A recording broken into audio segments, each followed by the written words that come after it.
le monde a vu ce que c'est une tumeur assez vigilante.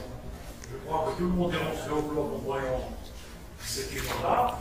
Je crois que tout le monde entend parler d'elle. C'est une tumeur comme toutes les autres tumeurs. La particularité de cette tumeur, c'est que c'est une tumeur qui n'est pas fréquente, mais elle n'est pas rare. C'est une tumeur qui est située entre le versant bénin et malin. C'est une tumeur qui se situe entre 10 et 15% de toutes les autres tumeurs. Mais on l'appelle la tumeur borderline. Borderline, c'est-à-dire elle est entre les deux. On disait il y a de ça une vingtaine, une trentaine d'années que la tumeur à cellules géantes est une tumeur rare. Elle était à 3-10%. Actuellement, nous sommes à 15 à 20%. C'était des études statistiques et épidémiologiques faites ailleurs, c'est-à-dire après la Méditerranée. Depuis une quinzaine d'années, les Maghrébins se sont réunis, dont nous, M. Kamilani, que cette pathologie n'est pas rare dans notre pays. C'est une pathologie qui n'est pas fréquente, mais qu'elle est là. C'est-à-dire elle fait 15% des tumeurs. Et que c'est une tumeur qui est caractérisée par une chose très importante pour vous, futurs chirurgiens, c'est qu'elle récidive quel que soit le traitement. Sauf quand on arrive au grade 3 qui est sarcomateux, c'est-à-dire cancer du poumon, où on fait l'amputation et encore. Donc c'est une tumeur qui pose toujours problème jusqu'à maintenant, et on va discuter des traitements médicaux. Elle pose un problème parce que quelle que soit la main du chirurgien, quelle que soit l'expérience, quels que soient les différents traitements, c'est une tumeur qui est résidive. Et elle est bénigne. C'est une tumeur bénigne. Et on n'ampute jamais de tumeur à cellules, sauf, je le dis, quand elle est sarcomateuse.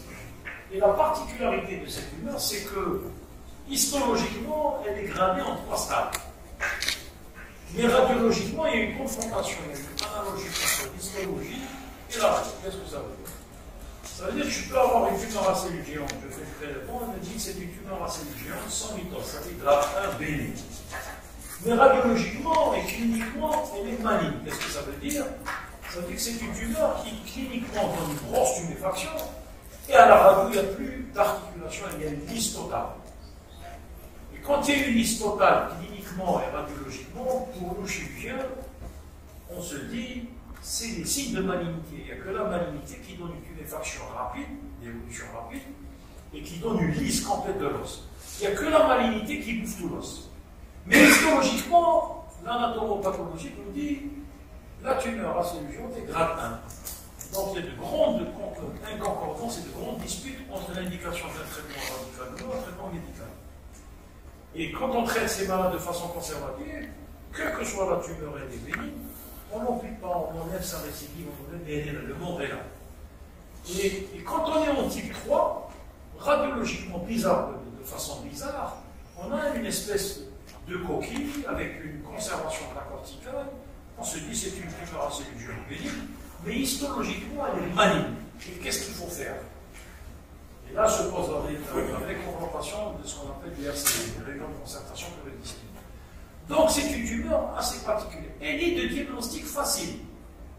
Le diagnostic n'est pas clinique. La clinique pour les tumeurs, c'est la radiologie standard. C'est une bonne sémiologie radiologique qui nous permet de dire, parce qu'elle a des caractéristiques, elle est déjà excentrée. Excentrée, c'est-à-dire, elle n'est jamais au milieu. Soit elle est du côté latéral, soit elle est du côté médian, c'est bien du coup. Prenons toute l'épiphyse. C'est une tumeur métaphyso-épiphysaire. Et le problème qui se pose devant quand vous serez chirurgien, c'est que doit faire un orthopédiste devant l'image épiphyso-métaphysaire dont il existe plusieurs étiologies. Donc, toute tumeur qui est épiphyso-métaphysaire doit vous faire penser chez un sujet jeune à une TCG. Mais il n'y a pas que la TCG, il n'y a pas que la tumeur à cellules géantes qui est une tumeur épiphyso-métaphysaire, il y a d'autres tumeurs. Et avant d'opérer ces malades, il faut faire un RCP pour dire si c'était une TCG, qu'est-ce que je dois faire comme biopsie? Si c'est un cristallérisme, qu'est-ce que je dois faire? Si c'est un chondroblastome, qu'est-ce que je dois faire? Si c'est un chondrosarcome à cellules claires qui ressemble à la TCG, qu'est-ce qu'on doit faire? C'est pour ça que ce genre de tumeurs-là, il faut les discuter avec les oncologues, parce que maintenant il y a des traitements adjuvants ciblés de chimiothérapie qui puissent diminuer le massacre du traitement chirurgical de la TCG. Il y a la radiothérapie, Dans certains cas, on utilise la radiothérapie parce que la tumeur acélugion ne se localise pas simplement sur les os longs, mais particulièrement, elle peut se localiser au niveau du rachis, et elle peut se localiser au niveau des régions qui deviennent inextirables chirurgicalement par leur anatomie, telles que le central ou bien le fond du coffi. Il faut faire beaucoup de résection. Là, on utilise d'autres substituts, d'autres adjuvants qui est la radiothérapie. Et puis, vous allez voir l'école de Tunis qui utilise la calcitonine. Il y avait une dizaine d'années, il n'y avait plus de calcitonine en Algérie parce qu'elle partait de là-bas, du côté de Tunis, pour faire le schéma de la calcitonine de Tunis. On injectait à l'intérieur de la calcitonine et qui modifie l'image. Et on s'est dit, ça y est, la tumeur acélugienne, on a gagné, les Tunisiens ont trouvé la calcitonine. Mais il y a un certain M. Tomino de l'école de Cochin qui a dit les récidives après l'injection de calcitonine sont les mêmes que la chirurgie peut être pire. C'est pour ça qu'ils ont arrêté maintenant le développement. La tumeur acélugienne, c'est une tumeur qui donne une particularité bien inquiétante, c'est la métastase. Mais la métastase de la tumeur acélugienne, c'est une métastase bénigne. Quand on trouve une métastase au niveau du poumon pour la tumeur acélugienne, c'est une tumeur bénigne, on fait une pneuméctomie ou une métastasectomie au niveau du poumon, et le malade ne décède pas, il vit. Et actuellement, il y a beaucoup de traitements médicaux qui essaient d'éviter le traitement chirurgical de cette tumeur. Dans le traitement chirurgical, vous allez opérer, vous avez déjà opéré le TCG. Vous avez vu. Le traitement de la tumeur acélugienne, c'est la curette, c'est le jeu de curette. Le jeu de curette, vous avez la grosse curette, la cuillère moyenne, la cuillère à soupe, la cuillère à café, c'est ce qu'on utilise. Il y a les différents calibres de curette 10, 8, 9, jusqu'à la curette régulière. Plus vous curetez, plus vous diminuez le taux de récidive. Moins vous curetez, plus ça récidive. C'est comme l'histoire de l'ostéomie chronique. Vous connaissez, quand il y a des séquestres, on fait une neuropathie ou une os, il faut cureter. Plus vous curetez, plus vous enlevez les séquestres, plus l'ostéomie va sécher.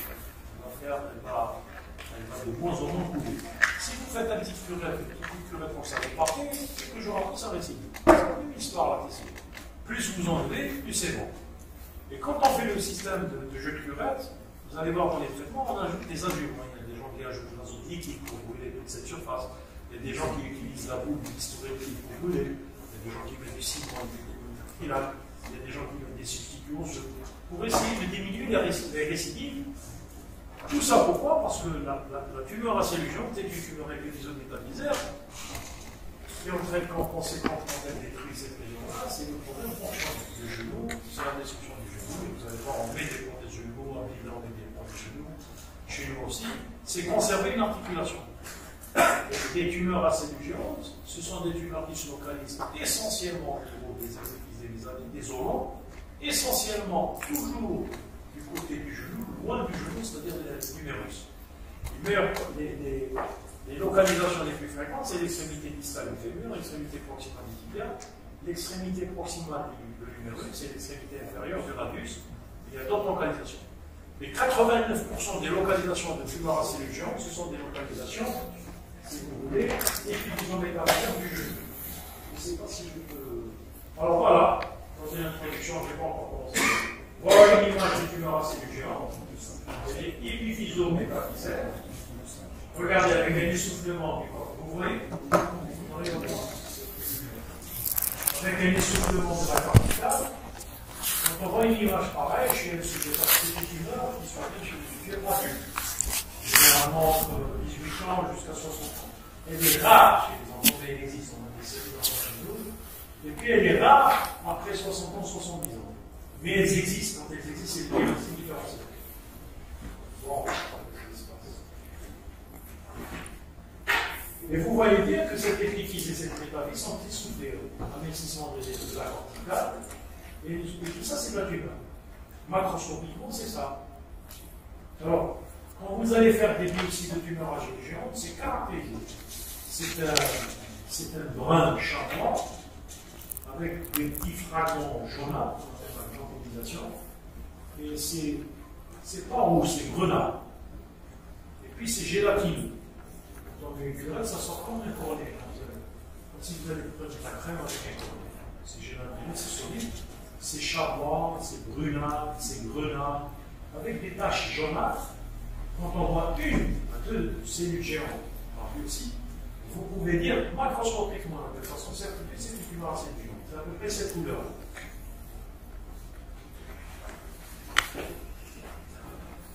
Alors, on y va. Les tumeurs à cellules géantes, comme je vous l'ai dit, généralement elles sont bénignes. Je vais vous donner l'USP. L'agressivité est locale. Pourquoi elle est locale? Parce qu'il va y avoir une destruction des articulations. Rarement, on aura une métastase agressive. Mais s'il y a une métastase, la métastase est bénigne. La définition elle est difficile. Pourquoi elle est difficile? Parce qu'on dit que la tumeur à cellules géantes est une tumeur bénigne, mais peut être agressive et devient maligne. Elle touche généralement entre 18 ans et 60 ans. L'évolution est imprévisible. Qu'est-ce que ça veut dire l'évolution imprévisible? Ça veut dire que vous pouvez être chirurgien, vous allez opérer une quinzaine, une vingtaine de TCG. Vous aurez tous les résultats des TCG qui ne sont pas récidives plutôt dans 2 ou 3 ans, 4 ans. Vous aurez des TCG qui ne sont pas récidives depuis 9 ans, 10 ans. Et puis vous aurez des TCG qui récidivent 3 mois, 4 mois, 5 mois après le récidive. Ce sont 3 au service. Donc elle est prévisible. Et dans cette définition d'évolution imprévisible, c'est beaucoup plus reste.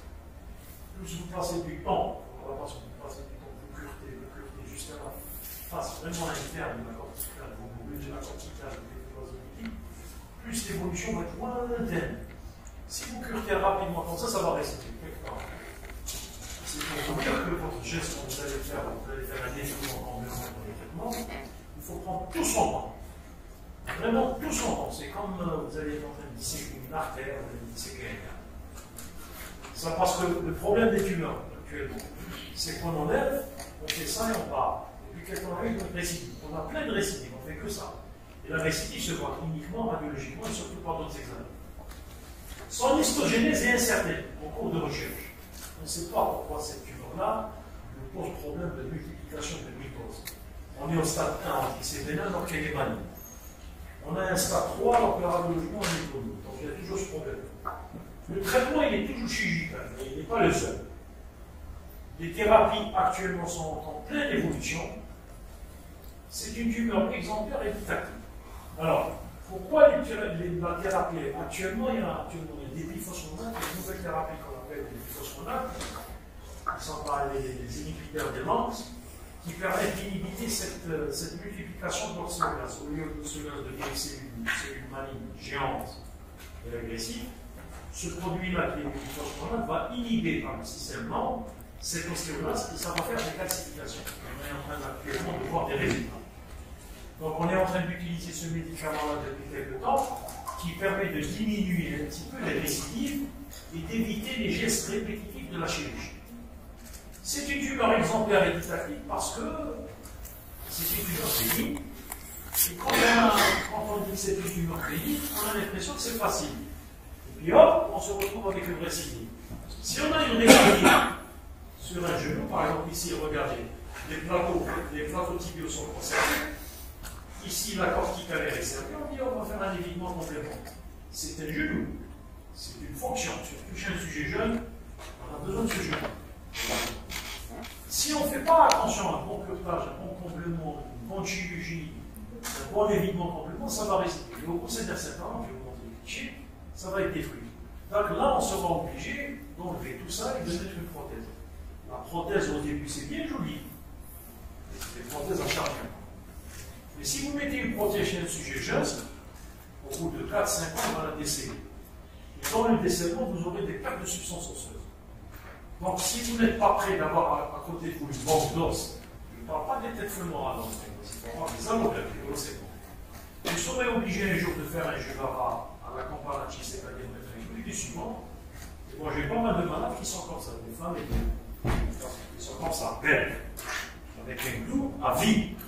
Ou bien, assez souvent le malade, s'il s'infecte et s'il y a des malades, c'est le malade qui va venir voir le docteur, amputez-moi. Je vais faire avoir un appareillage que d'être un abonné des brokers. Voilà une tumeur assez légère. Vous avez vu, c'est chamois, c'est brunâtre, c'est par exemple l'égalisation jaunâtre. C'est marron, c'est clair, c'est ça. Vous ne pouvez pas vous tromper quand vous faites une tumeur assez légère. Alors, la définition, je suis toujours dans la définition. Voilà une image lacunaire épiphysométaphysaire avec conservation de la corticale, mais vide. Et vous allez voir, quand vous allez voir les tumeurs suivantes, à la radio, pourquoi je vous dis que c'est la cellulose, vous allez trouver une nid d'abeille. Pourquoi? Parce que c'est polylobé ici. Il y a plein de petits lobes qui sont caractéristiques de la tumeur cellulaire. Macroscopiquement, c'est ça. Voilà, macroscopiquement, et microscopiquement, c'est des cellules géantes. Toutes les tumeurs sont des tumeurs cellulaires. La tumeur cellulaire est spécifique par cet entourage. Vous allez trouver de la tumeur chez les géantes, et tout à l'heure on va voir le dessin d'événement. C'est à peu près des diagnostics différenciés sur histologiquement. Alors, c'est une tumeur bénigne, on n'occupe que quand c'est devient symptomatique. L'endroit où vous serez jamais l'amputé de TCG. C'est une tumeur épiphysaire lithique composée de cellules germes multinucléées, semblables aux ostéoblastes. C'est pour ça qu'on a mis les médicaments sur ça, ça arrive. Mais ces ostéoblastes-là, ils détruisent l'os. Et de cellules mononucléées, stroma condensées. Voilà, la cellule mononucléée. Il faut voir une fois, deux fois avec les collègues anatomopathologiques. Vous prenez une pièce à la pâte, vous ne pourrez jamais l'oublier, cette cellule.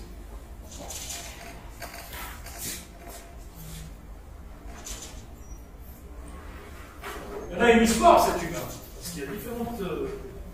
Pourquoi elle a une histoire? Parce que depuis 2 siècles, où les gens travaillent sur ça, n'ont pas compris. Et les premières dissections, c'était en 1818 par Cooper Traverse. Il l'a appelé. Lui, il est là-dedans, ils l'ont appelé myéloplexe. Si vous trouvez les anciens bouquins, on dit que c'est une tumeur à myéloplexe. Histologie. C'est Virchow qui a fait le diagnostic entre la bénignité et la malignité. Et regardez, c'est le siècle dernier. Avec Blockwood, il a fait différents types histologiques. Il a fallu attendre des années 40, c'est connu dans la tumorale en général. Jacques et Liechtenstein, qui sont des Allemands américanisés durant la Deuxième Guerre mondiale, c'est eux qui ont donné le grade histologique. Pas simplement pour la tumeur cellulaire, quand vous allez faire des cours des tumeurs, vous allez trouver toujours Jacques et Liechtenstein. Parce qu'auparavant, il y avait plusieurs tumeurs osseuses, et les gens savaient pas se donner. Sur l'histologie, on partage des tumeurs bénignes, tumeurs malignes, tumeurs osseuses, tumeurs carcinogènes, tumeurs fibroses. Ils ont fait de très gros travaux. La Mayo Clinic, vous savez où ça se situe? C'est à New York, aux États-Unis. C'est le plus de recherche. Et l'école française, c'est l'école de Bernard-Dominique. Alain Dominique est venu en Algérie. C'est lui qui était à l'origine de pas mal de formations de grands chirurgiens orthopédistes maghrébins, marocains, algériens et tunisiens. Et lui, regardez, en 1975, il a 85 ans. Là, actuellement, avec l'école de Britannie, ils sont pas à dépasser les 200 ans. Donc nous, on n'a pas encore accouché de quelque chose. Et M. Tombino, qui est notre maître, il a essayé donc en donner beaucoup plus d'explications sur cette tumeur qui était entre bénigne et maligne, et qui a entraîné beaucoup de récidives. Campanacci, c'est l'école italienne. L'école italienne, Torino, c'est une grande école de tumorale, tout le monde va se former là-bas. C'est l'école de Cochin et de Campanacci, qui ont ramené beaucoup d'améliorations sur le système. Vous allez voir les systèmes de curettage, les systèmes d'azote, les systèmes de brûlure, historélectriques, qui ont ramené plus. 2006-2010, c'est-à-dire les 10 dernières années, ça c'est les groupes des sarcomes, pour ceux, le groupe des tumeurs osseuses européennes. Là, on est une école francophone, on travaille avec ces gens-là. Ils ont rassemblé tous les cas de tumeurs cellulaires qui sont problème. Et c'est pour ça qu'ils se sont dit, l'attitude, vous allez voir l'attitude de la tumeur cellulaire, la prise en charge, elle est pratiquement la même que sur l'Europe ou le Maghreb. On a une suspicion de tumeur cellulaire. Il faut faire une biopsie d'abord, confirmer, pour voir si elle est maligne ou bénigne par rapport à la radiologie. Et puis toujours être conservateur, même si on a une métastase. Parce que la métastase guérit.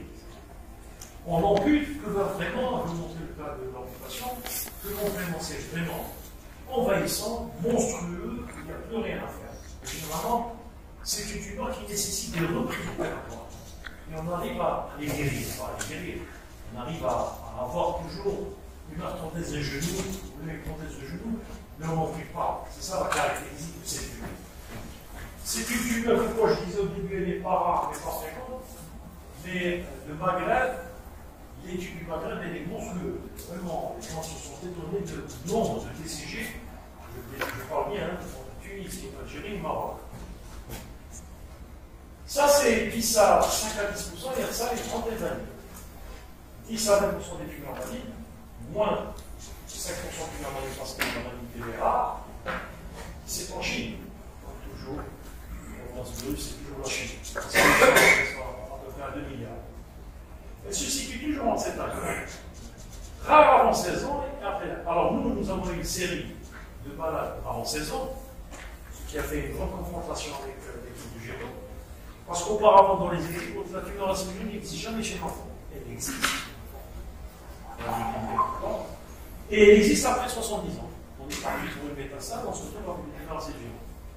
Pixie rapporte 6 cas personnels. Nous avons une dizaine de cas. On n'a pas encore publié.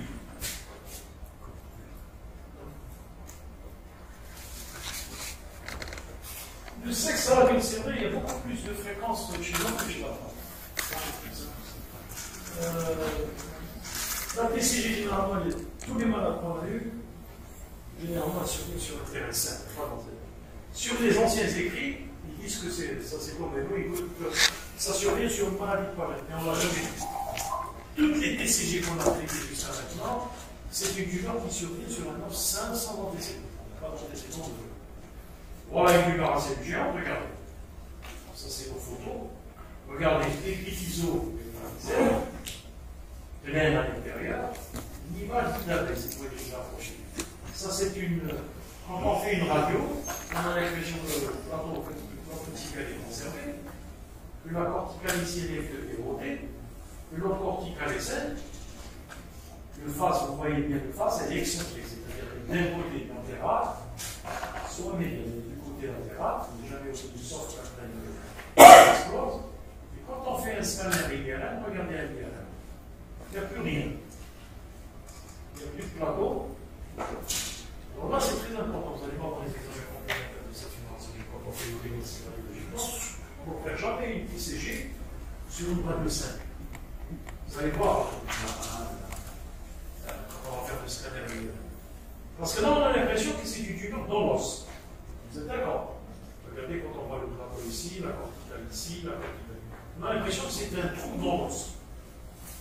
Il ne faut jamais les opérer avec le radiochirurgien. Parce qu'il y a d'autres examens complémentaires qui permettent de voir ce qui se passe dans cette corticale et sur ce plateau. Donc on voit rien à la radio. Et si vous faites un scanner, vous allez trouver ça, une destruction. Qu'est-ce que ça veut dire, vous, futurs chirurgiens? Quand vous avez un trou pour un joint épiphyséal et que vous avez une conservation du plateau et des corticales confirmées par un scanner IRM, vous dites que c'est une lésion intra-osseuse. Je suis heureux. Pourquoi je suis heureux? Parce que je vais vider, je vais côté, je vais plomber. Je plombe avec du n'importe quoi. La grève, des têtes de bombe, du ciment, ce que vous avez. Donc c'est une tumeur intracompartimentale, elle est localisée. Et si jamais vous faites un scanner et une IRM, vous avez une perforation dans le genou, une perforation dans les parties noires, toute la tactique opératoire, là il n'y a pas de traitement conservateur. Là il faut faire ça, il faut réséquer complètement et changer ça. Soit par un clou, et vous mettez avec, vous faites un jumeau avec une arthrodèse de genou, soit vous faites un campanacci, c'est-à-dire que c'est une arthrodèse provisoire, vous mettez un clou et du ciment, 2-3 mois après s'il n'y a pas de récidive, vous mettez une prothèse de construction, ou bien d'emblée, vous mettez une prothèse de construction. Et là la réflexion elle était complète, regardez la réflexion. Tout ça. On enlève tout ça. Et vous voyez bien que c'est une d'arrêt, avec des ruptures d'accord. C'est là. Donc on peut se tromper. Comment on peut se tromper? On est tous seul comme chirurgien, ah, il y a des TCG, il y a des éléments complètement. Par exemple, vous êtes dans une région un peu loin des CHU, vous prenez la décision d'opérer. Dès que vous ouvrez, vous avez une perforation dans les parties noires. Qu'est-ce que vous allez faire? Si vous mettez du ciment, ça ne tient pas, vous mettez du ciment, ça ne tient pas. Vous allez disséminer. Donc c'est pas la mauvaise, c'est la mauvaise indication. Par contre, si vous avez fait une IRM qui montre la perforation de deux complète de la surface articulaire et de la corticale externe, Vous dites je ne touche pas, soit je mets un jugara, il faut discuter avec le malade, ce qui signifie que madame, je vais vous mettre un clou et vous allez faire comme ça. Quelle est la femme qui veut marcher comme ça? Déjà, alors, qui peut payer les touches, ils sont donc elle va vous dire non, et elle a raison. Donc il faut préparer une prothèse. La prothèse, c'est tout un grand problème. Parce qu'il faut la commander, parce que c'est des prothèses à charnière. Il faut faire la commande, il faut accompagner. Une année, la TCG n'attend pas. La expo. C'est des indications bien particulières.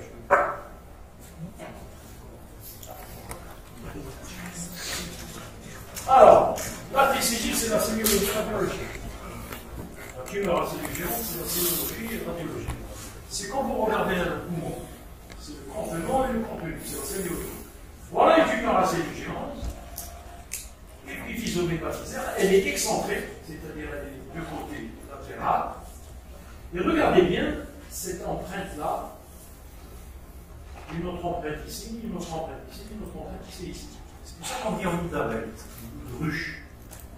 Quand on voit cette radio-là, on a l'impression que le plateau est conservé. Là, il est bien conservé, mais là, il est conservé, il y a des petites images. Si vous voyez la corticale ici, regardez, la corticale ici, elle est bien. Et puis à partir de là, elle s'amince. On ne sait pas ce qui se passe. C'est pour ça qu'il faut demander un scanner. Quand vous allez demander un scanner, vous allez trouver des trous ici, des trous ici. Là, ça change complètement l'indication. Regardez une tumeur assez géante, ça on appelle ça, vous allez voir les classifications, une tumeur assez géante de la tête de la fibula. Il n'y a plus rien. La fibula est là. Regardez, c'est essoufflé. Elle est essoufflée. Ça, quand vous voyez une tumeur assez géante comme ça, essoufflée, il n'y a plus de corticale, là il faut suspecter la malignité. Là c'est bénin, là c'est bénin, et là c'est malin. Et c'est malin radiologiquement et cliniquement. Parce que ce malin-là, déjà, il a une SPE, il a une tuméfaction, il a une liste complète de la figure, de la tête des figures. Les signes cliniques et radiologiques de M. Bernoulli, de l'agressivité. Vous allez voir la classification. Mais si vous faites une biopsie, c'est fort possible que dans la pathologie, on vous pense un type 1.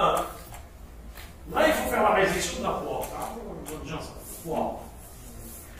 Vous coupez là, et vous faites sortir tout ça. Ça, c'est le truc à la poire. Voilà une tumeur assez géante qui s'est inférieure à la figure. Elle est excentrée. Soit le condyle médial, soit le condyle latéral. Là, elle est dominée. Regardez ce disque. Et puis voilà la surface articulaire du condyle. Et puis ici, on a l'impression qu'il y a du flou. Et là, il y a la corticale. On ne fait pas sur le modèle pareil, parce que comme elle peut être intracompartimentale, comme elle peut être extracompartimentale. Donc c'est une maladie qui concerne l'épiphyse. C'est une tumeur épiphyso-métaphysaire. Et la localisation sur la diaphyse, elle est rare. On a dans la série. Récemment, on a quelqu'un qui a fait des souffrances de tête sur la TCG. De la montée de jaune, il faut trouver le TCG sur la diaphyse. Délocalisation. Regardez, déjà à 85%, ça c'est 50%, ça c'est une ancienne étude. À 85%, c'est le genou.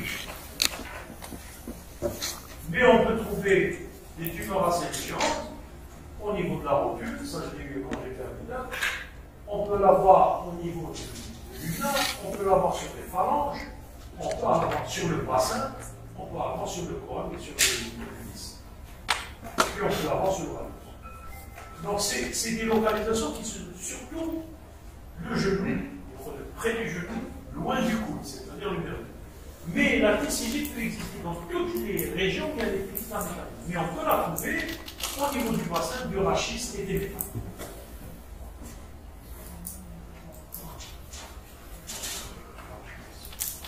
Les formes multiples, elles sont rares. En Balachine, il y en a eu 11 sur 280 cas. Tombé pour une forme, service finalement 1 cas sur 64. Elles sont rares, c'est vrai. J'en ai eu 2 ou 3 cas, pas plus.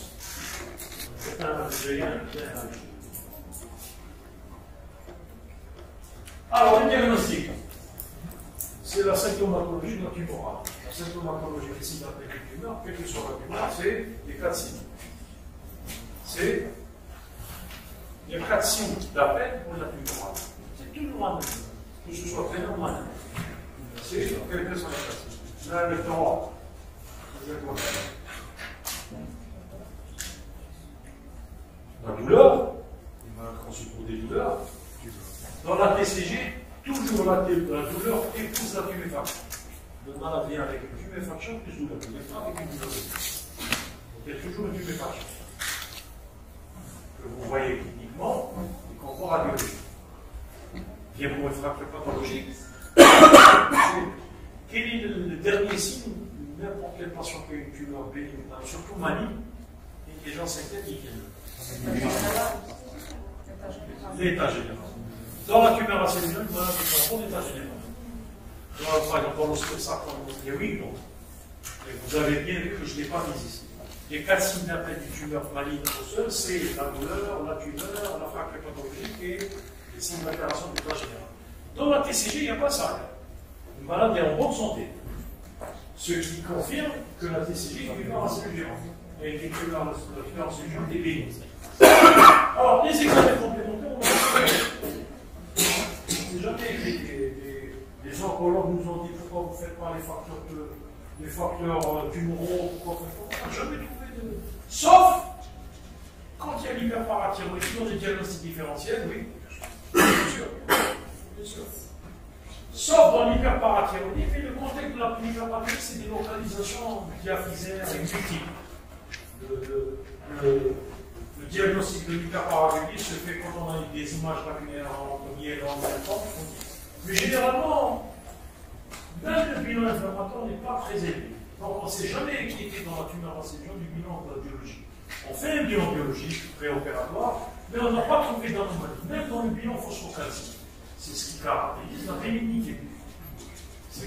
D'ailleurs, ça a fait de très, très grandes discussions avec les oncologues sur ces examens complémentaires. Mais les chirurgiens, c'est pas qu'on est mégalomanes. On a dit, on n'a rien à foutre de ces examens complémentaires. Nous, on a un trou. Il faut le combler, il faut l'éviter. Il faut éviter la récidive. Mais on n'a pas trouvé de particularité dans la biologie. Alors, la radiologie, je ne sais pas, vous voyez bien. C'est toujours là, regardez. C'est excentré, et spécifique, on ne peut pas se tromper. Regardez, elle est excentrée, bien arrondie, liquide pur, des divisions métaphysiques. La TCG, rappelez-vous bien ça, c'est une question de sémiologie radiologique. Elle est ovalaire, on va voir ici, elle est excentrée, on va voir bien.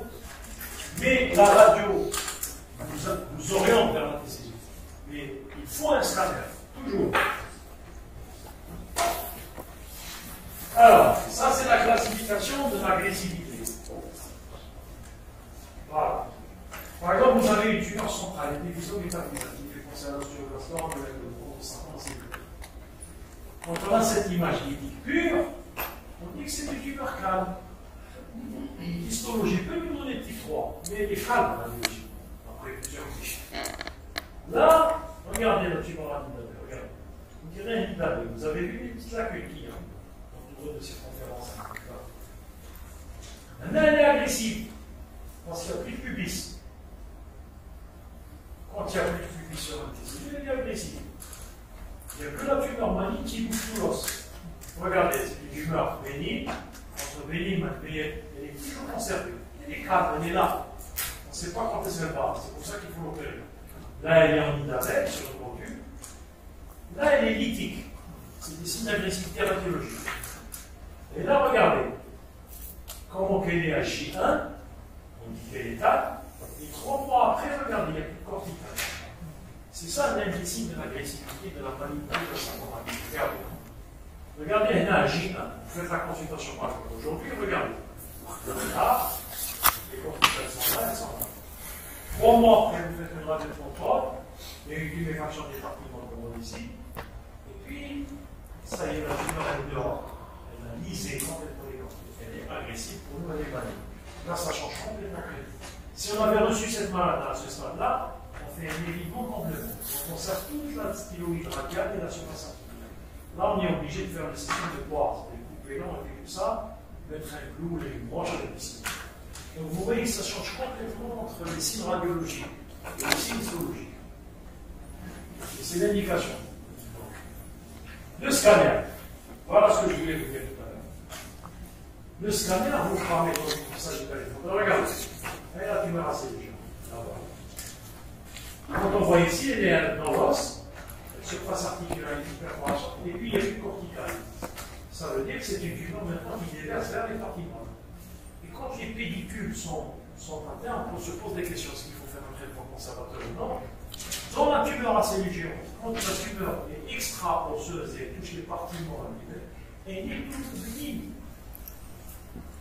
Alors, si vous avez un ostéosarcome qui touche les vaisseaux, on dit ça, et les vaisseaux sont pris, il faut couper. Dans la tumeur assez légère, on fait un bon nettoyage, on ajoute des adjuvants, ça peut donner. Regardez une autre coupe qui montre la perforation. Regardez ici la perforation. Regardez ici la perforation. Donc, c'est dire que le meilleur examen radiologique d'un os, c'est le scanner, pas l'IRM. L'IRM, c'est pour les parties molles. C'est le scanner qui vous permet de voir cette lésion, cette rupture de corticale. Voilà l'IRM. Voilà l'IRM. Regardez dans l'IRM et la tumeur. L'IRM vous permet de voir, voilà le ligament latéral à droite, vous permet de voir la containisation, la tumeur convoquée, et là elle est dehors. Elle vient comme ça. Là ça a pris tout, regardez, elle est comme ça, là ça a pris tout, c'est le supérieur. Donc l'IRM permet de vous dire, cette substance qui est dans l'os, est-ce qu'elle est dans l'os, ou bien elle est en extra-osseux, et ça vous permet de poser l'indication, comme ici, dans le succès, là, ça se discute. S'il y a trop d'extension, il faut enlever tout ça. Et c'est cette IRM des scanners qui vous pose l'indication de vos futurs chirurgies. Il y a d'autres examens qu'on fait. Ça, c'est un malade qu'on fait rapide. C'est de la branchissure oculaire. Pourquoi on fait une artériographie? L'artériographie, on l'a fait quand il y a des tumeurs qui n'existent pas. Donc on fait la tumeur assez légère qui est là. Et c'est une tumeur, quand on va dans le bassin, qui saigne. Pas comme des épiphyses. Donc on fait ce qu'on appelle une embolisation préopératoire. Voilà une tumeur de 5 ans qui est là.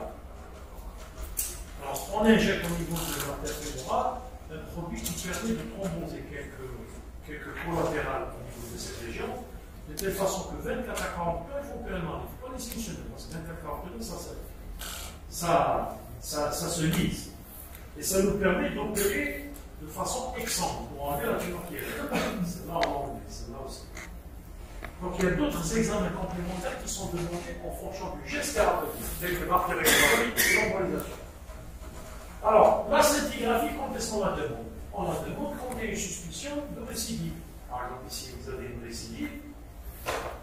Avant de faire la biopsie, la scintigraphie est un examen complémentaire qui vous permet peut-être de voir une hyperfixation. Et vous dites, je viens d'opérer. Comment se fait qu'il y ait une hyperfixation en faveur d'une récidive?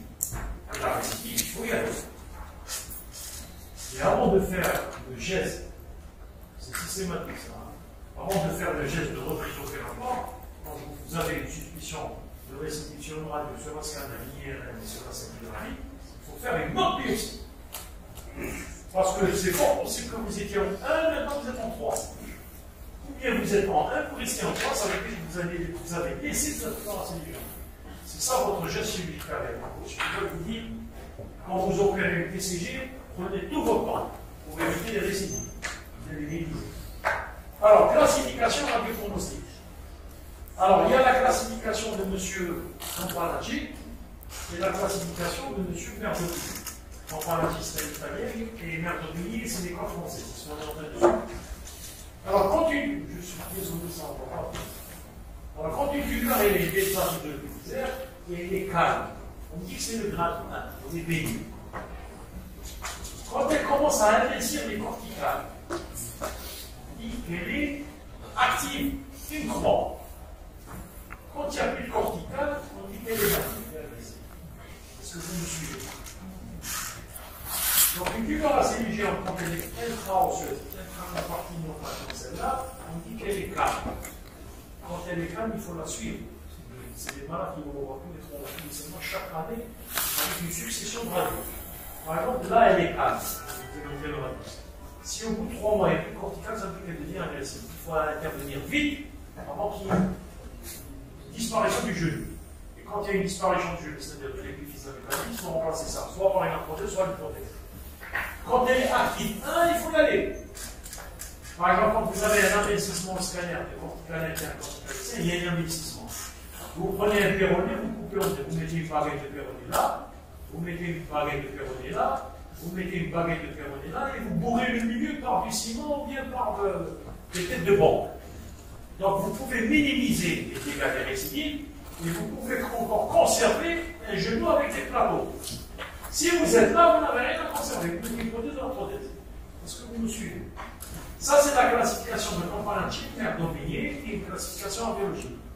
Or, les histologues, les anatomopathologistes et les histologistes, ils vous disent, mais monsieur, ici, c'est un grade 1. C'est là qu'il y a la grande confrontation dans les RCP entre les oncologues, les anapathes et les chirurgiens.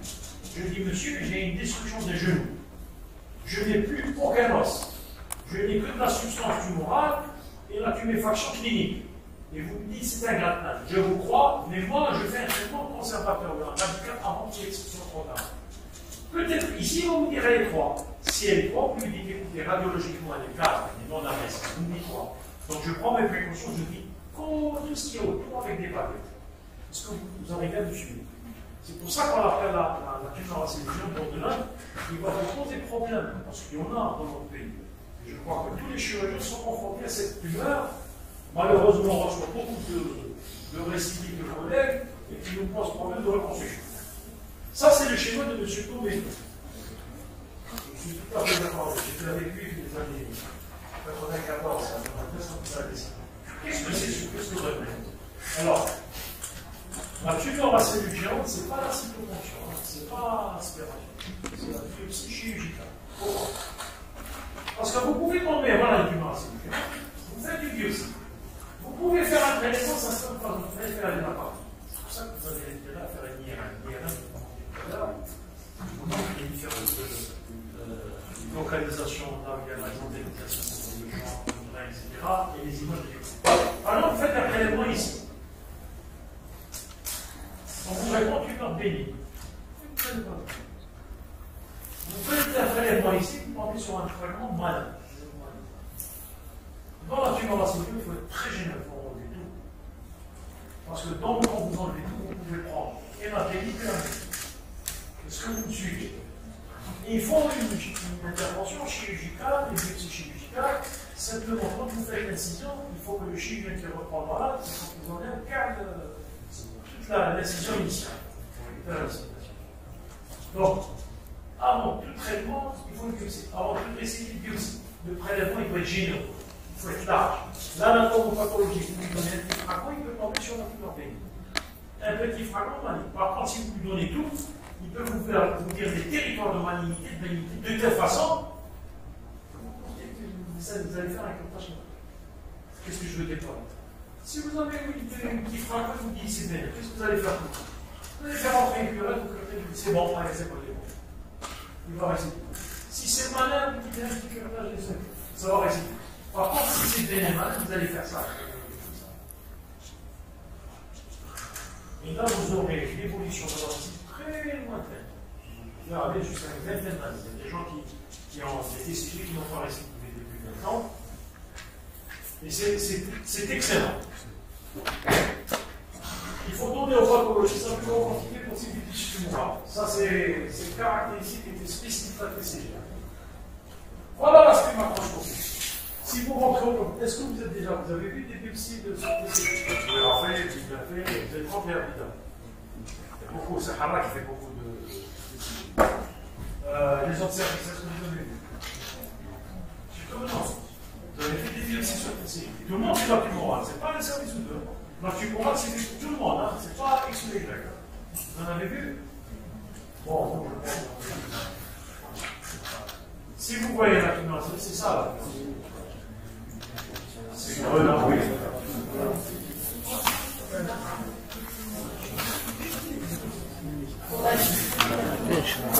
Hein? Il y a la radiologie, il y a la clinique, et l'histologie. C'est pour ça que Allez. maintenant, dans tous les pays qui se respectent, ça va venir avec le Canada, Quand vous avez une tumeur à discuter, il ne faut jamais traiter tout seul. Vous ne traitez jamais une tumeur tout seul. On va discuter avec les oncologues, avec les anapathes, les radiologues, vous discutez. On fait une tumeur pareille, et puis voilà. Qu'est-ce que je dois faire avant de faire? Il y a voilà la radio l'agressivité. Localement et cliniquement et marchand, je vous ai fait une anapathe, vous m'avez dit c'est bien grave. Qu'est-ce qu'on doit faire? Ça se discute. Et puis il y a l'oncologue. Vous avez compris?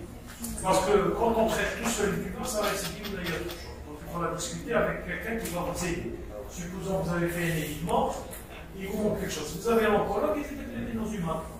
Si vous êtes dans le passé, vous êtes dans la radiothérapie. Ça évitera les récidives. C'est pour ça qu'il faut prendre en considération une discussion en cellule. Toute tumeur, normalement, doit être enregistrée. Toute tumeur doit être traitée avec le RCP. Et le RCP, ça te permettra de ne pas abandonner le malade, que le malade ne va pas faire la vie. Il est enregistré. On a ses références, mais il n'est pas venu pour moi, il faut le comporter. Voilà macroscopiquement. Voilà. C'est le truc Brunat, Chapra avec des trucs genre d'inventer des agents. On ne peut pas se tromper quand on fait la biopsie une fois, deux fois de la biopsie. Le diagnostic, il est macroscopique, il est visuel. D'accord? Microscopiquement, voilà la tumeur. Voilà. Elle est géante, et derrière, il y a plein de cellules mononucléées. Voilà. Quand vous voyez une seule fois, essayez de voir avec vos collègues à la face, vous rentrez, vous prenez par exemple avec des j'ai envie de voir macroscopiquement ces deux. Vous allez la fixer, sortira jamais de votre âge. On ne peut pas se tromper. Alors, les médicaments actuellement, ils agissent sur ça. Ils inhibent la cellule géante, le dénodrima, il agit sur ça. Voilà la classification de Lichtenstein. C'est une classification qui est toujours conservée, mais qui pose problème avec la radiologie. D'ailleurs, j'ai mis une photo qui m'a conservé. On la conserve toujours. Regardez, l'activité mitotique, il n'y a pas d'activité. On dit que c'est des grades 1. Maintenant, l'activité mitotique commence à devenir de plus en plus importante. Regardez ici. On dit que c'est un grade 2. Quand on dit que c'est un grade 2, nos chirurgiens, on doit faire très attention. Beaucoup de pages, un bon évitement, beaucoup de ciment, il faut brûler, en disant voilà, vous prenez les références humaines, tous les 3 mois, vous l'examinez jusqu'à 5 ans. Tous les 3 mois pendant une année, tous les 6 mois la deuxième année, tous les 6 mois la troisième année, et chaque année, pas.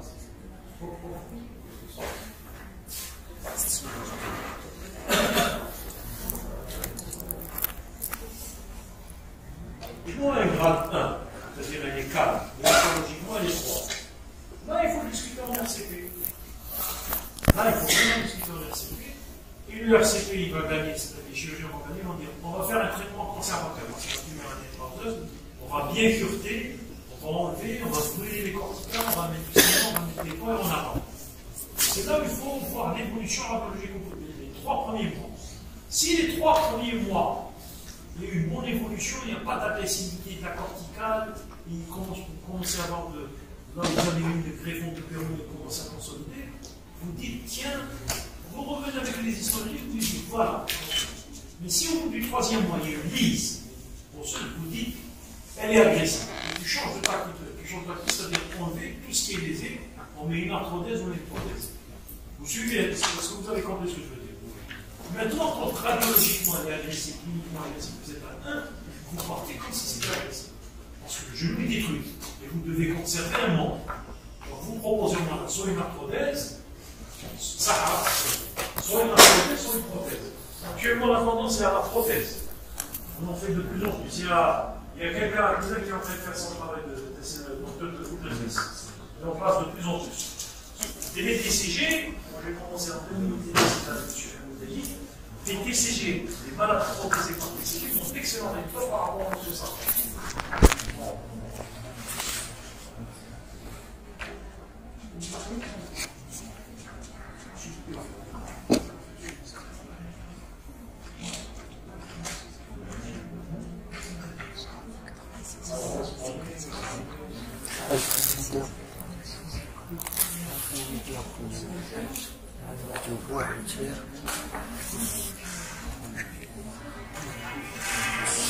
Alors regardez, activité mitotique grade 1, l'inquiète grade 2, 3, c'est type sarcome. Le diagnostic d'évolutivité est impossible de façon rigoureuse sur les signes anatomiques. C'est pour ça qu'il faut le RCP. Est-ce qu'il faut la conserver? Je pense qu'il faut la conserver. Parce qu'on ne peut pas travailler seul. Il faut travailler avec les psychologiques. Simplement, quand vous opérez une tumeur, il ne faut pas l'oublier dans la nature. On s'occupe pas parce que c'est difficile. Non, quand on prend en charge une tumeur, il faut la suivre jusqu'à la fin, même s'il y a un conflit, il faut demander l'avis. Et l'avis, c'est le RCP. Assez souvent, nous avons eu des tumeurs qui sont venues un peu partout, on a posé l'indication d'une amputation. Parce que radiologiquement et cliniquement, elle était agressive et histologiquement grave. Donc je vous dis, la tumeur à seule chose, c'est une tumeur pénible, compliquée d'enlever. On le fait, simplement, il faut être équipé, soit d'une arthrodèse de ciment, de fixateur externe. Et vous allez voir, plus vous enlevez, plus vous insistez. Il faut être équipé, bien sûr. Vous arrivez à conserver un an. On plus rare, non, vraiment rare.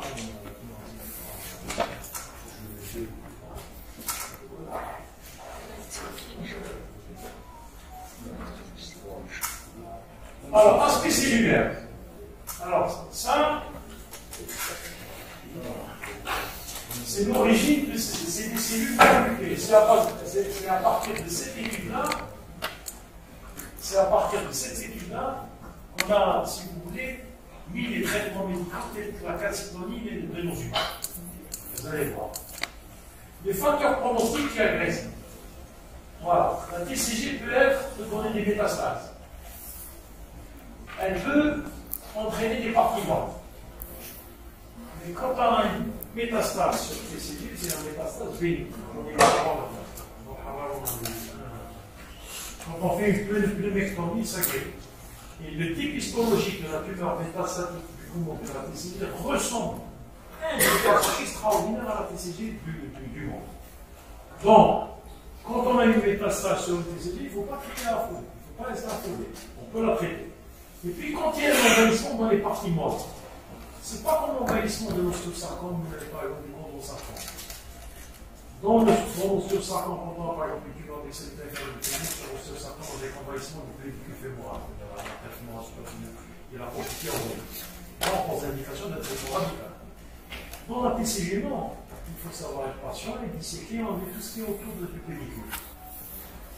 Pas de critères histologiques cliniques d'évolution de la TCG. Ça, c'est la classification.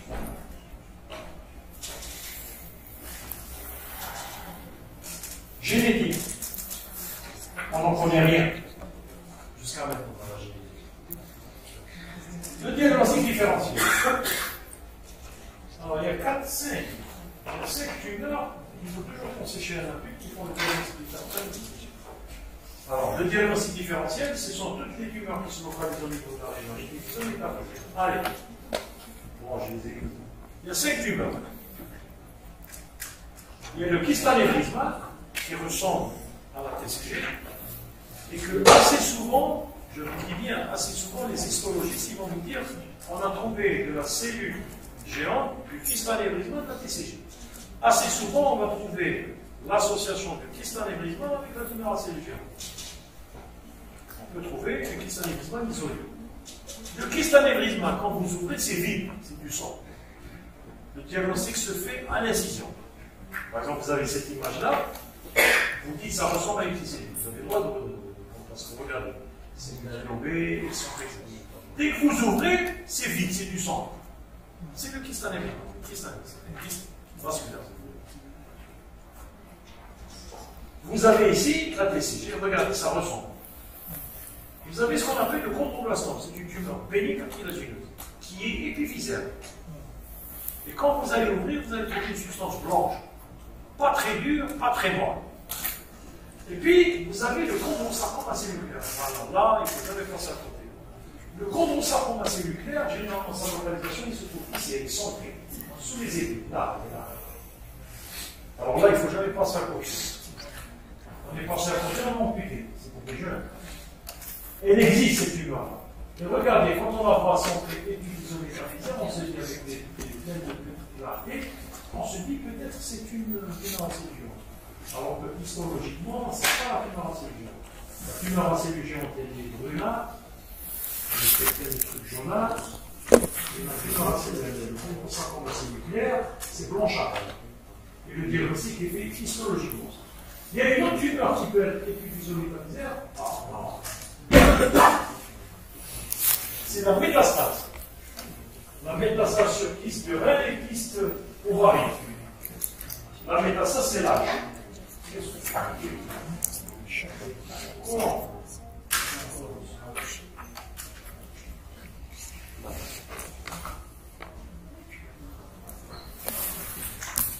Vous faites le diagramme de votre match. Dans ce 50, généralement, dans ce 50, vous faites métaphysiométalliseur avec un triangle de Goldman. Le fibrosarcome glossotide, c'est oui, ça peut, mais ils sont surtout un peu superficiels. C'est très important les localisations. Alors, histologiquement, voilà une tumeur à cellules géantes. Vous pouvez avoir des cellules, regardez marron rougeâtre, de kyste anévrismal et des TCG. Regardez la TCG. Voilà les cellules géantes. Voilà pour le kyste anévrismal, les cellules géantes. Donc ça ressemble. C'est pour ça que, je le disais tout à l'heure, le RCP. L'anatomie aussi est très important en pratique médicale. On peut trouver, on part TCG, on trouve un kyste anévrismal. Alors qu'il y a quelques cellules de TCG, de tumeur à cellules géantes. On fait un évidement pareil ou pas? On se retrouve avec un récidive. Quand on refait l'anatome, on va trouver des TCG. On s'est dit, qu'est-ce qui s'est passé? Pourquoi? Parce qu'on a fait un mauvais prélèvement. On a fait un prélèvement simplement sur le kyste anévrismal. Alors, le diagnostic différentiel avec l'histologie, c'est pour ça que l'anatomopathologie c'est très important dans l'institution. L'hyperparathyroïdie, c'est la clinique et la radio. C'est des images cliniques radiologiques et bien sûr l'anatome. On peut avoir faire un diagnostic différentiel. Le granulome de réparation de la cellule géante. J'ai une très belle photo, je ne l'ai pas ramenée. C'est une cellule géante, ça c'est un granulome eosinophile. On a le kyste anévrismal, le fibromonocytion, alors attention. Le fibromonocytion, c'est une tumeur bénigne, on appelle la tumeur de vie. Ailleurs, après la Méditerranée, on appelle la tumeur du dimanche. Et on en voit beaucoup en consultation, ne serait-ce qu'hier en consultation. Généralement, c'est une tumeur qui est diaphysaire, qui est excentrée. Généralement, elle se localise là à la diaphyse, elle est excentrée. Et généralement, c'est des jeunes qui jouent au football, au tennis, n'importe quel sport, ils font une entorse de cheville ou du genou. Et quand ils vont consulter, on leur fait une radio. Cliniquement, la douleur elle est au niveau du genou, elle est en intra-articulaire ligamentaire de médecin. Mais quand on fait la radio, le radiologue prend toujours la diaphyse. On trouve une image polylobée, excentrée. C'est le fibromonocytion en anglais, c'est la corticale défecte. Et faites attention parce que de temps en temps, on a des gros corticales défectes, un gros fibromonocytion qui tellement est polylobé fait penser au nid d'abeille. Et on pense avec les TCG. Alors là, il faut faire une. Alors là, c'est la surveillance. Le chondroblastome, on a dit, et l'ostéosarcome en cellule géante qui est rare. Le traitement. La TCG est une tumeur qui nécessite un traitement chirurgical associé aux adjuvants. La TCG, la tumeur à cellules géantes, est une indication opératoire. Alors, le traitement chirurgical, c'est le curetage complément. Voilà le palliatif. On n'opère jamais, on n'enlève jamais. Mais on fait un curetage complément quand l'anapathe et la radiologie me dit que c'est une tumeur intra-osseuse avec conservation des corticales. Vous me suivez? C'est un trou avec une bonne corticale à droite et à gauche, donc je fais un évidement et un complément pour essayer d'asphyxier cette ostéoblaste.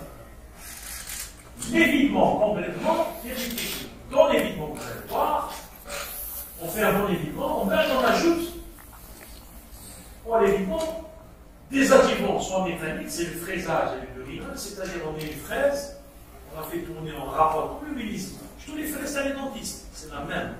On rapporte la corticale, là où il y avait la tumeur. Là, vous saignez bien, ou bien on fait ce qu'il veut, on brûle. On met le fraisage, le burinage. Le burinage, c'est une fraise et on met le pinceau électrique, tout ce qui entoure, pour arrêter la multiplication de ces ostéoblastes. On peut mettre du ciment ou de l'azote, c'est des adjuvants thermiques, ou bien du phénol. Beaucoup de gens mettaient du phénol et de l'azote, mais actuellement, il y a des gens qui entraînent des brûlures au niveau des pores, des parties molles, des apprenants des muscles et des organes. Le deuxième traitement, c'est la résection. Quand elle est à froid, il n'y a plus rien. Et puis la reconstruction. Quand on enlève un fragment osseux, il faut le reconstruire. Donc la tumeur à cellules géantes, le principe, c'était vider et combler. Parce qu'on sert d'autre chose. Deuxième technique, soit il y a résection, quand elle reste droite, et quand on enlève un fragment osseux, il faut le reconstruire. Vous me suivez? On le reconstruit par soit une prothèse, soit par une prothèse.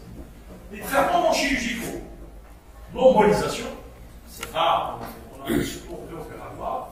La radiothérapie, quand c'est inextirpable, quand on a des tumeurs de cellules géantes dans le bassin, ou là l'épaule, ou là dans le rachis, qui sont très lourds, on a les marques, on met de la radiothérapie. La chimiothérapie, les traitements de chimiothérapie quand ça devient sarcomateux, et les traitements anti-cancer, c'est-à-dire des CD, actuellement, on met des placacitomies, maintenant c'est des délosumab. Alors, le curetage complément. Je vous ai dit une série de curettes. La plus grosse, c'est cureté, jusqu'à avoir une maison propre. Plus vous curetez, plus vous diminuez l'évolution de la récidive. Moins vous curetez, plus sa récidive va être précoce. Il doit être fondamental, c'est l'état fondamental. Il doit être complet, minutieux, rigoureux. Et il faut que c'est ça votre vie de chirurgie. Alors, les études ont été faites. Plus on vieillit dans la chirurgie, plus il y a de meilleurs résultats. Quand on est jeune chirurgien, on est un petit peu fou, on fait cureter, on se croit le plus grand, et hop, ça récidive. Mais plus on vieillit, plus on fait attention. Ça, c'est connu même dans l'ostéopathie chronique. Alors, qu'est-ce qu'on ajoute? On fait un fraisage. Vous voyez, c'est une boule. Et on fait tourner la boule du chirurgien dentiste. Et puis, ici, vous voyez ici, le fraisage. Ça, c'est une boule qui fait le fraisage au monteur. Là, c'est le bistouri électrique. On bulle, on brûle. C'est la carbonisation des parois. C'est ce qu'on fait actuellement. Alors, une fois que vous avez fait les vidéos, il y a le renforcement. Quand on fait vider, soit on met une plaque du ciment, plaque ciment. Regardez ici, vous avez un rond, le vide, on met une plaque accrochée à la vitre avec du ciment. C'est ce qu'on fait ici, regardez. À la TCG, pour conserver, on vide tout, on met une plaque du ciment. Quand on n'a pas beaucoup d'os, on n'a pas beaucoup de spongeux, il ne faut pas s'amuser de mettre un peu de spongeux partout, ça va récidiver. Si vous mettez du spongeux, il faut combler beaucoup d'os. Vous le comblez, vraiment vous le comblez. Il ne faut pas laisser d'espace. Le petit espace, vous pouvez avoir la récidive. C'est pour ça qu'on met le ciment acrylique, qui est un très bon traitement. Donc on fait l'évidement, et on met une plaque. Et après la plaque, on va mettre du ciment. Voilà, ce qu'on met. Le ciment, c'est le polymère là. Voilà. Il y a un trou, on met le ciment. Quand il y a une fragilisation des corticales, on met un matériel de cette synthèse. Ça, tout le monde le fait. Tout le monde. Alors, l'azote liquide. Dans le trou, on met l'azote liquide. Ça imite la multiplication de cela. Mais simplement, l'azote liquide, il faut protéger les berges. Quand ça roule, ça donne des brûlures. Deuxième fois, avec des problèmes d'infection, on change complètement thérapeutique. Donc, on ne la donne plus. Sauf dans certains services qui sont un peu récupérés. Nous, on la donne. Voilà comment on fait maintenant. C'est une bonbonne qui vient avec 80 degrés. Et vous mettez cette bonbonne dans un truc glacé et vous la mettez dedans. Avec un système d'entonnoir. Mais il faut protéger votre champ opératoire. Bien protéger, autrement ça brûle. Bon, les gens sont revenus sur quoi. Alors, quels sont encore? Il y a d'autres. On donne les panneaux. On donne des solutions zinc et chlorite. Et on donne la brosse et type alcool. C'est les Tunisiens qui donnent de l'alcool. Actuellement, les Tunisiens, c'est ce qu'ils font pour les fils américains, ils injectent de l'alcool. Donc, on a les chirurgicales. 3-4 fois, ce qui paraît, ça donne moins de récit. Tout ça, c'est l'expérience. Voilà. Qu'est-ce que c'est la résection? Voilà un petit 3. Regardez. Voilà mon salaire. On enlève tout. On enlève tout sans coupe, tout ça. On enlève complètement. Et on met une plaque avec du ciment. Il faut enlever sans ouvrir la tumeur. C'est la résection. Voilà un autre cas. Moi, je vais le rajouter. Ça, c'est un genou. C'est une plaque arthrodèse. Voilà un évidement complètement avec arthrodèse. On enlève la tumeur, on met du ciment et une plaque qui va durer jusqu'au troisième état. Voilà par exemple une tumeur à cellules géantes, type 3, agressive, qui ne reste plus rien, reste que ça. On met une prothèse de reconstruction. C'est ce que fait Oudélo ici. C'est la première prothèse qu'on fait. Donc on enlève tout le tibia et on met ça. L'amputation, c'est rare, regardez. On a amputé, c'est ce qu'il y a dans les articulations. C'est une forme maligne. On a amputé un seul. C'est rare, et c'est le malade qui se demande des la malignité. Le traitement chirurgical. Non chirurgical. L'embolisation, difficile pas c'est ça. On donne la radiothérapie aussi. La chimiothérapie, elle est utilisée dans les formes malignes. Alors, quand c'est confirmé que c'est un sarcome, on est fréquent, on fait la chimiothérapie de l'ostéosarcome. Ça change tout. C'est pour ça que je vous dis, c'est le RCP qui décide. Quand on a une tumeur assez géante qui est type 3, type 3 radiologique agressive, on la considère comme un ostéosarcome et on fait une chimiothérapie préopératoire, post-opératoire. La calcitoline, c'est mal de Tunis, ça, et les glyphosphonates qui sont actuellement. Alors la calcitoline, moi j'ai utilisé quand j'étais, on l'a utilisé quand on a été à l'IDR, c'est on injecte une seringue de calcitoline dans le foyer, séparé d'une semaine, date de 3 mois, et que vous voyez radiologiquement la modification de la radiologie, de l'image radiologique. Il y a plein d'images de compensation. Mais ça récidive beaucoup d'issues. C'est un schéma que les Tunisiens continuent à faire, mais que l'école française a banni. Alors, l'évolution des récidives. Ça, c'est les récidives non sérieux. Récidive locale, récidive sur les parties mortes. Alors, la récidive de la tumeur acélugienne, soit elle récidive sur l'os, soit elle récidive sur les parties mortes. Mais généralement, c'est 2 à 3%.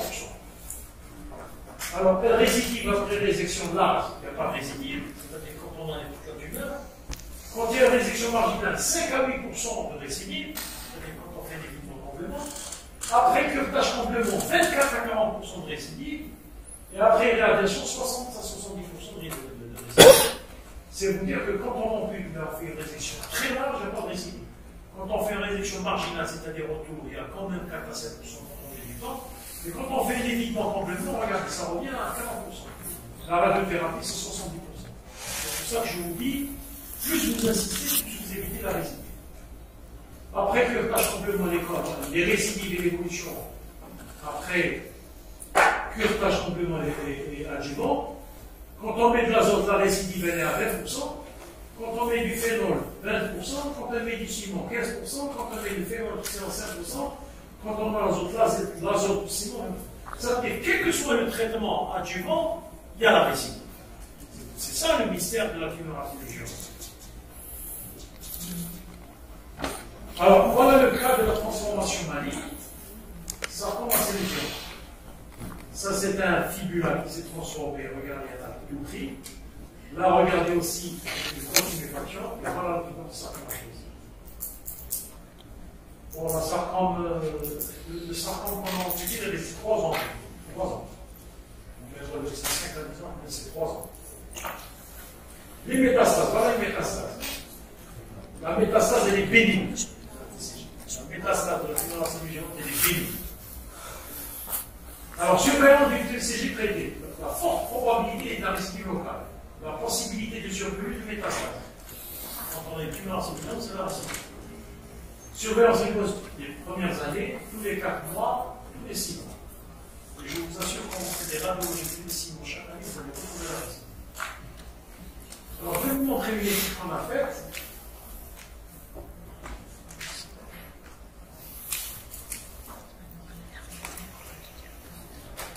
Regarde, tous les malades qu'on a opérés, on les a opérés avec des radios. Et vous allez voir devant les problèmes quotidiens, manque de scanner, d'IRM, beaucoup de malades ont été opérés sans IRM.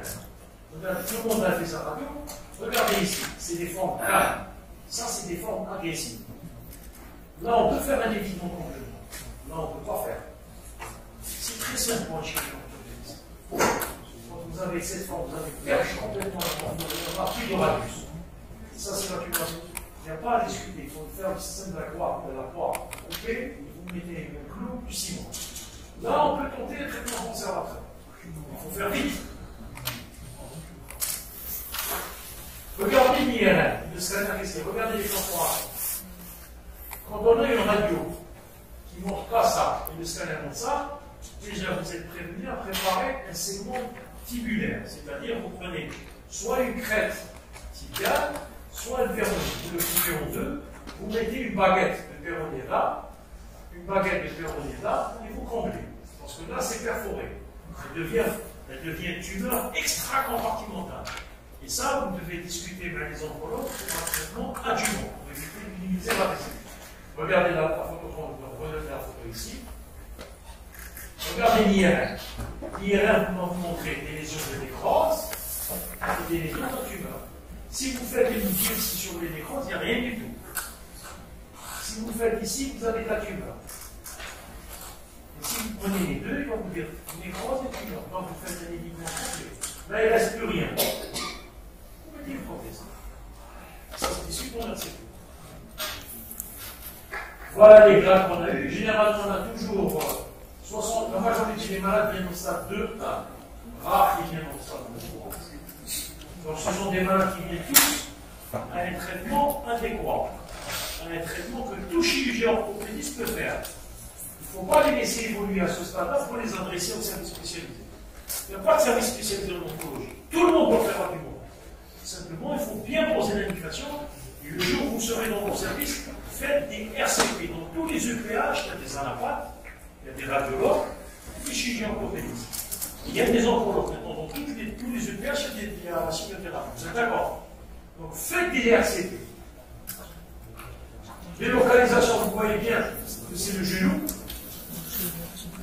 C'est toujours le genou. Regardez, les bilans inflammatoires, les bilans préopératoires, pas beaucoup de choses.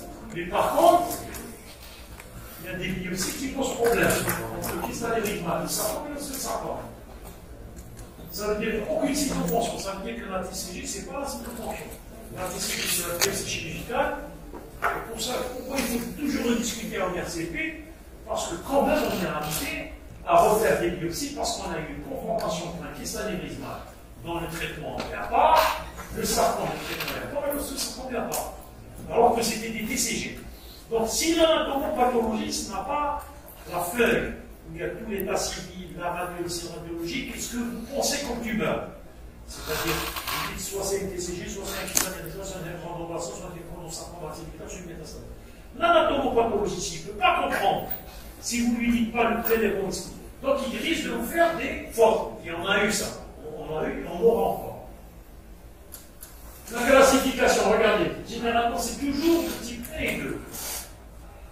Toutes les fibres acélugiques, quand le diagnostic est fait plus ou moins précocement, c'est 1 et 2. Rare, c'est 3. Donc tout chirurgien peut intervenir. Voilà ce qu'on fait, un évitement complément, sans matériel. Voilà, une fibre acélugique, on fait un évitement complément. On a comblé. On a fait un évitement et on a comblé. Voilà un évitement complément. Avec la greffe. Ça, c'est de la greffe. On peut, quand c'est un petit trou, on prend 2 crêtes, on prend une tête fémorale et on prend. Ça suffit. Voilà un évitement complément avec du ciment. Voilà. Regardez le scanner testimotrice. Regardez le trou qu'il y a dans les condyles. Regardez là, il n'y a plus de cortical. Quand on fait un évitement, complément. Regardez un évitement. Voilà le ciment que tout le monde connaît. On fait un bon évitement, un bon curtage, un bon faitage, on met le ciment et puis on met l'ostéosynthèse. Vous gardez votre genou pendant quelques années. Imaginez que vous avez une jeune dame de 20 ans qui fait une TCG et que vous savez très bien quels sont les problèmes pour trouver des prothèses, c'est des récidives, c'est des mécènements. Des fois, on n'arrive pas à trouver la prothèse et on a un genou. Il faut tout faire pour conserver le genou. Il faut faire la méthode de tomber, c'est-à-dire faire l'évitement. Complètement, une greffe, du ciment, une greffe, vous en avez plus 10 ans, 15 ans. Elle a 20 ans, on a 40 ans, 40 ans, 50 ans, pareil, elle est prothèse. Elle va vivre sa vie, elle va se marier, avoir des enfants, etc. C'est ce qu'on a. Voilà, maintenant, on fait des résections sans la confusion. Vous avez la fibula, on résecte complètement. On résecte. Parce que la fibula, le corps humain se met sur le pubien, pas sur la fibula. Voilà une autre école, la résection de reconstruction. Là, elle est lisée complètement, on enlève tout, regardez le scanner, tout est perforé, on enlève tout, on met une résection de reconstruction avec une arthrodèse. Voilà par exemple un type 3, regardez. On n'a pas de prothèse, on fait une résection, on fait les jugaras. On retourne le fémur, on fait les jugaras. Voilà. Ça, c'est les fémurs. Résection reconstruction avec prothèse, regardez, il n'y a plus rien ici. On enlève avec une prothèse. Avec une bonne perception. Voilà, résection reconstruction ici, regardez, il n'y a plus rien. Regardez le scanner. l'IRM qui manque tout est bouffé, on met la reconstruction par prothèse. Résection reconstruction, 2 temps. Au début, il n'y a pas de prothèse. On résecte. Voilà, regardez le scanner, comment fait les perforations. L'IRM, l'envahissement dans les compartiments. On n'a pas de prothèse au début. Qu'est-ce qu'on fait? On résecte. On met un clou, une plaque. Voilà le clou. On met du ciment. Le clou, c'est un comparatif, c'est une prothèse. 2-3 mois après, il n'y a pas de récidive, on reçoit la prothèse, on enlève le clou, on met la prothèse. Voilà, ici aussi, résection. Sur le TCG agressif, résection large. Voilà la tumeur extra-compartimentale. Regardez un IRM envahissement des compartiments. Regardez l'IRM qui montre envahissement des compartiments. On résecte. Avec une artériographie qui montre ici une occupation par fémorale qu'on a libérée. Voilà la pièce de la résection. Voilà la tumeur. La pièce qui était là. Donc on a mis un juvara, type contralatie, on a mis un clou. En attendant, 2 mois après, on a mis. Alors les traitements des 62, des 75 cas, regardez les récidives. Dans la résection isolée, on n'a que 4%. Donc tous les traitements, nous avons entre 25, 30 et 22. Quand il y a une résection prothèse, c'est 9%. Même si on enlève tout, il y a la récidive. Le post-opératoire, bien sûr, c'est les complications, c'est le sepsis, des récidives sur l'os et des récidives sur les compartiments. Voilà une récidive d'une tumeur acide qui il est toujours vivant. Je l'ai opéré complètement en 2021. Je viens de la revoir avec ça, voilà la récidive sur les compartiments. Et c'est toujours la même tumeur. Donc on n'en peut pas, on enlève et il vivra. Voilà une deuxième récidive à 12 mois. Et on refait le même traitement. On recule en 2 ans et du ciment pour garder le genou. Voilà les malades qui est venu Constantine qui devait être amputée. Regardez la vous voyez. Regardez la biologie moyenne. On a enlevé toute la tumeur. On a enlevé tout. On a mis la prothèse. C'est un malade qui avait parti de la série d'un monsieur de mouche la tête. Pourquoi? Parce qu'elle est bénigne, elle est pas mal. Des récidives, regardez les osseurs qui font beaucoup de récidives. Ils ont tous des récidives. Voilà. Ça, c'est l'évolution des malades. Voilà la hyperacélusion de sacrant, chez qui on a fait une embolisation. Elle est là. Elle est décédée parce qu'il y a des récidives. C'est une urine extirpable. Elle a fait des récidives sur tout le rachis. Tout ça, c'est des récidives sur le rachis. Elle a fait une acélusion. Voilà une autre tumeur acélusion qui a laissé. Regardez. Je ne sais pas si vous voyez bien. Regardez le monstre. Voilà la tumeur. Elle est monstrueuse. Vous le voyez? Ça, c'est la cuisse. Ça, c'est votre cuisse. Ça, c'est le genou. Ça, c'est la. Voilà radiologiquement, il n'y a rien. Voilà le ventre. Voilà l'extrémité inférieure du fémur. Voilà la maladie en flexion du genou. Tout ça, c'est la tumeur. Regardez. Ça, c'est la racine de la cuisse. Là, il y a l'artère fémorale tracée, des fréquilles. Elle est monstrueuse. Parce que là, quand on avait posé l'indication, elle était plus petite. Quand on a posé l'indication de traitement, il a refusé, il est parti même ça. Il est parti voir un retour de la rappeler de ça, etc. Regardez comment il est. Regardez. On a dans la constatation des tumeurs de compartiment, on a des antitumeurs, numéro 12. Ah, et ça existe, hein? Je crois qu'à Pilote, ils sont plus dessus. Voilà un malade qui a fait une TCG des deux côtés. On l'a opéré avec le professeur Chabat. On l'a opéré une TCG d'extrémité supérieure, une récidive. On a fait une hypothèse d'époque, une récidive. D'un côté, on a des entrées mémorales avec les ciments, et de l'autre côté, on a des articules. Il est toujours vivant. Discussion. Le problème, c'est qu'il faut les récidives.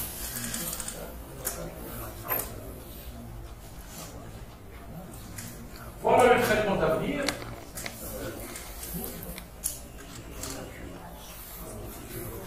Le traitement d'avenir, c'est ça. C'est une thérapie ciblée. Actuellement, je crois qu'après les 2019, comment ça se fait? Donc, il y a un travail qui a été fait, présenté par le docteur Boucher, qui est passé de conférence sur le TCG. Il a fait un travail avec M. Pouzy et avec le professeur Pierre Bouba. Maintenant, toutes les tumeurs acémigéantes qui récidivent, on sent qu'il y a un récidive, il les met sous des nosumas, mais des nosumas va faire toutes des lignes, aussi au plat, c'est vraiment des images, si vous voulez, blanchâtres, de pacification, et ça diminue la récidive. Il y a toujours cette étude actuellement, et même dans les études maghrébines et européennes, on montre du dénosuma, mais en même temps, pendant longtemps, vraiment longtemps. Et il y a même des gens qui ont dit que le dénosuma va être plus à vie. Nous avons des études sur 2 ans qui ont d'excellents résultats. Ça nous permet d'éviter la curette. Quand on a ces traitements par les bioadjuvants, les traitements ciblés, les chimiothérapie ciblées, ça nous évite de les mettre comme des abonnés. Parce que les ciblés, c'est des abonnés, des blancs. Donc ça nous permet de diminuer les gestes chirurgicaux et d'avoir une bonne évolution. Voilà la tumeur assez différente.